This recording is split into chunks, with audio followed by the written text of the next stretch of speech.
తిరుపతి మాజీ ఎమ్మెల్యే భూమన కరుణాకర్ రెడ్డికి ఆయన ప్రధాన అనుచరుడు షాక్ ఇచ్చాడు. వైసీపీ పార్టీ కోసం భూమన కరుణాకర్ రెడ్డికి వీరాభిమాని అయిన బొమ్మకుంట రవి అసంతృప్తి వెళ్లగక్కుతున్నాడు. ఆయన జిల్లా ఉపాధ్యక్షుడిగా ఉన్నారు. అయితే పదవిలోకి వచ్చి నెల రోజుల్లోనే ఏమైందో కానీ తనకు ఇచ్చిన పదవిని వేరే వాళ్లకు ఇచ్చుకోండి, నేను పార్టీలో ఉంటే ఉంటా లేదంటే పోతా అంటున్నాడు. ప్రస్తుతం కూటమి ప్రభుత్వంలో ఎంతో మంది వైసీపీ నాయకులు పార్టీ మారుతున్నారు. అయితే కొంతమంది మాత్రం ఏదైతే అది కాని అన్నట్టు వైసీపీలోనే ఉన్నారు. తిరుపతిలో కరుణాకర్ రెడ్డిని దేవుడిగా భావించే బొమ్మకుంట రవి తీసుకున్న నిర్ణయం బట్టి చూస్తే తమ పార్టీలో అవమానం జరిగిందా లేక అధికార పార్టీలోకి జంప్ అవుతున్నాడా అనే అనుమానం తలెత్తుతుంది.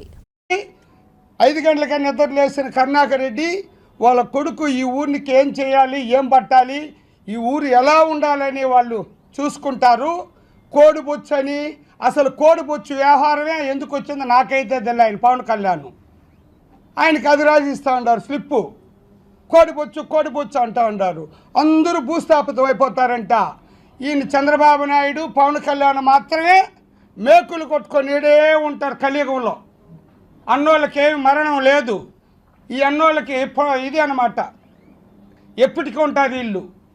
అందుకని దయచేసి ఈరోజు రాజశేఖర రెడ్డి చనిపోయినా, నేను చనిపోయినా, లేదా ఎవరైనా చనిపోయి మేము పోయిన కొద్ది రోజులకి మీరు కూడా వస్తారా నాయన, దయచేసి భూస్థాపితం చేసేస్తాను, పిసికేస్తాను.